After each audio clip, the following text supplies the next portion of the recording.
Baik, terima kasih. Assalamualaikum warahmatullahi wabarakatuh. Selamat sore.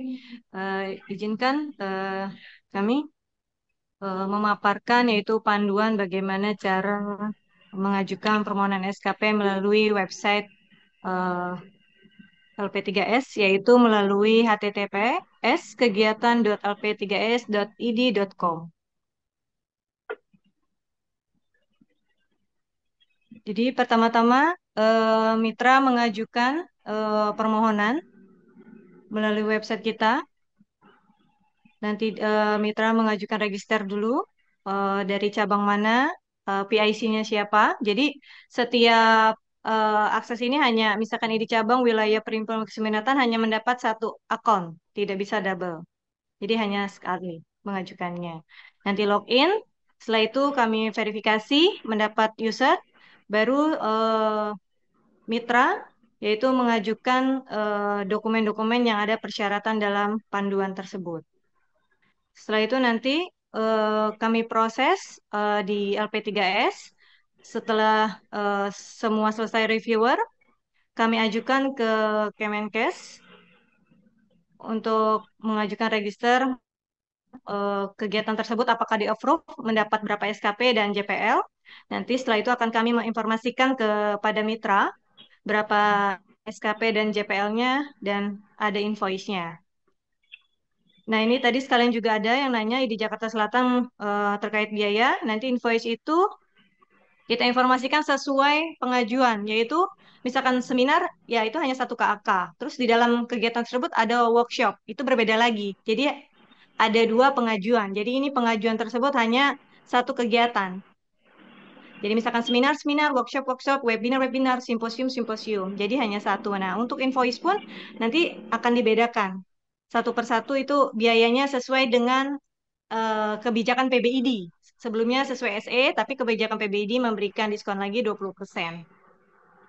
Next, nanti setelah diberikan invoice,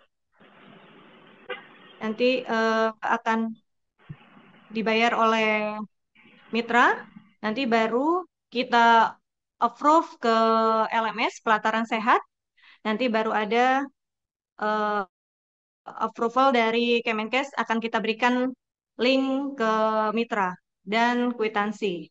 Nah, setelah itu juga nanti mitra juga akan mengupdate eh, peserta yang sudah mendaftar melalui mitra sendiri. Karena itu tertutup, bayar, jadi harus melalui mitra. Nah, di sini contohnya. Registrasi, nanti ada lembaga, pilih sendiri, nama lengkap, username, email. Ini untuk registrasi akses untuk di website LP3S. Nah, di sini loginnya, nanti baru kita approval pengajuan. Nah, setelah di sini ada persyaratannya. Kalau memang yang sudah lembaga di bawah ID, tidak perlu ada mitra kerjasama, kecuali jika ID cabang wilayah yang kegiatan tersebut bekerja sama lagi dengan misalnya FK atau lainnya, itu harus ada surat kerjasama antara FK dan ID cabang atau wilayah di eh, upload di sistem tersebut. Nah, ini nanti ada penginputan pengajuannya.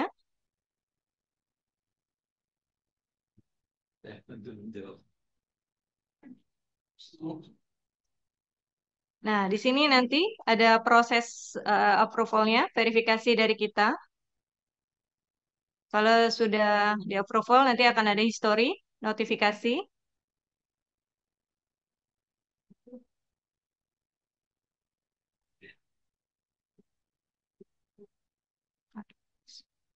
Mohon tidak ada yang coret-coret ya.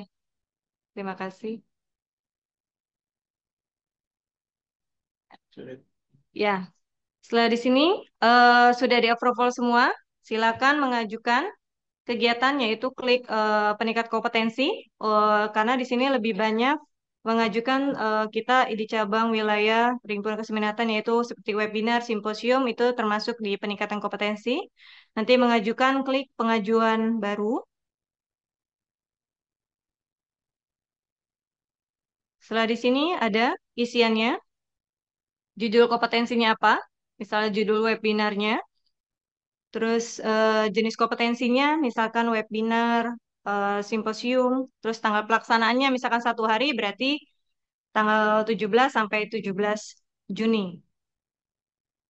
Terus tujuan kompetensinya apa, seperti yang ada di dalam KAK, mungkin dituangkan di dalam sini. Sasaran peserta harus jelas, yaitu misalkan untuk dokter, dokter umum itu adalah dokter, dokter spesialis sesuai bidang ilmunya harus disebutkan. Karena kalau tidak, nanti dampaknya kepada peserta yang sudah daftar, tapi sasarannya tidak sesuai, tidak akan bisa mengikuti kegiatan pembelajaran tersebut. Ayo, Terus Rafa. nanti ada jumlah target pesertanya, nanti harus jelas, misalkan memang targetnya hanya 150 peserta, hanya 150. Setelah itu, lebih dari itu tidak bisa masuk. Nah, ini levelnya. Level itu misalkan pemula. Nah, seperti biasanya kalau webinar itu pemula, kalau misalkan pelatihan itu biasanya menengah. Nah, jadwal online, misalkan memang apa webinar dijadwalkan, misalkan dari jam 8 sampai jam 17. Nah, ya ini Doni kok nggak bisa dong?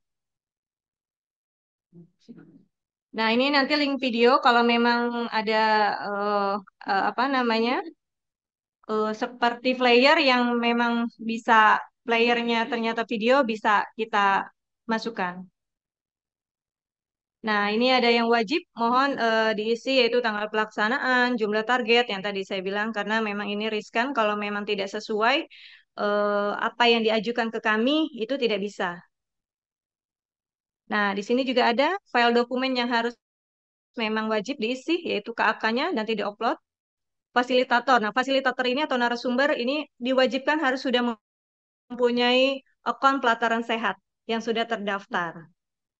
Nah, di sini juga nanti akan ada kami berikan link yang sudah sesuai dengan format Kemenkes. Evaluasi, yaitu misalkan ada evaluasi dari penyelenggara atau evaluasi fasilitator. Nah, ini rondon, nanti dipisah dari yang KAK itu juga ada, tapi nanti khusus susunan acara harus terpisah.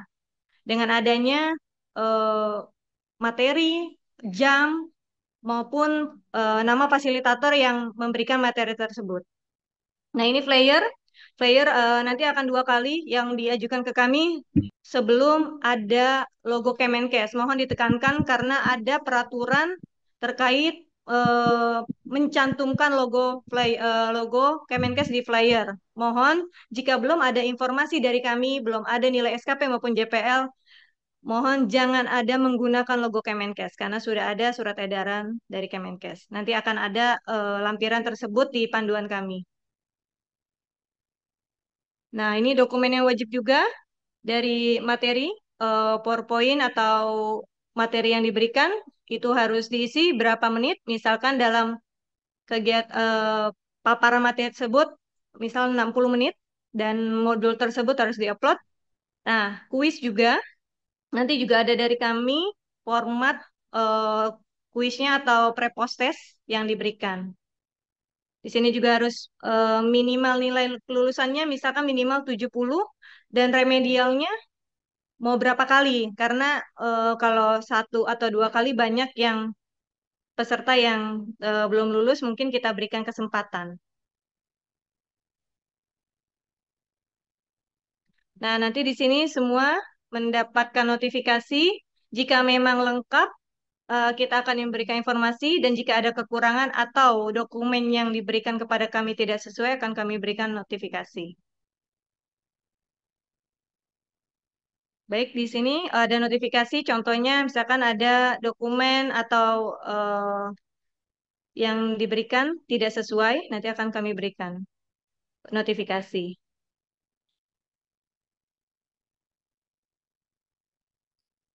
Setelah itu, diajukan ketika setelah revisi atau ditolak, nanti akan kami berikan informasi juga.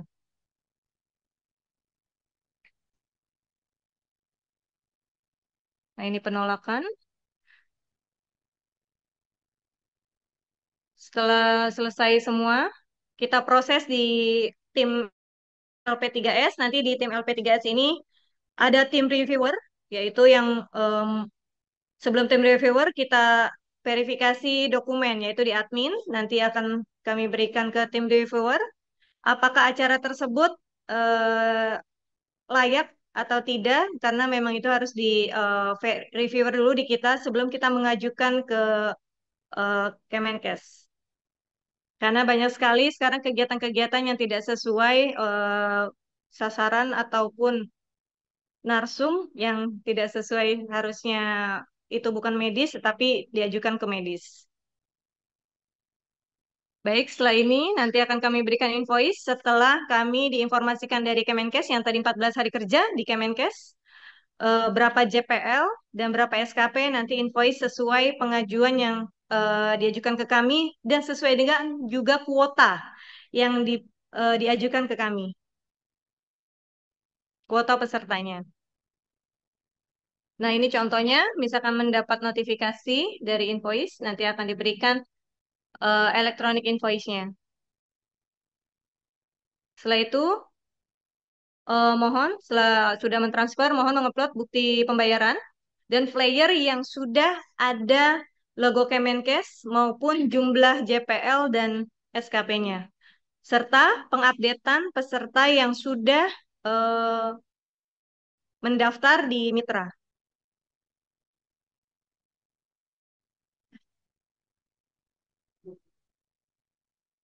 Nanti masuk ke kami, akan kami lanjutkan ke LMS, ke pelataran sehat. Nanti baru kita berikan link LMS yang bisa eh, mitra memberikan atau meng-share agar peserta tersebut bisa langsung mengajukan link tersebut, lalu bisa mengupdate ke kami. Nanti kami yang memvalidasi satu-satu peserta yang sudah mendaftar ke pelataran sehat. Jadi kita harus admit satu-satu.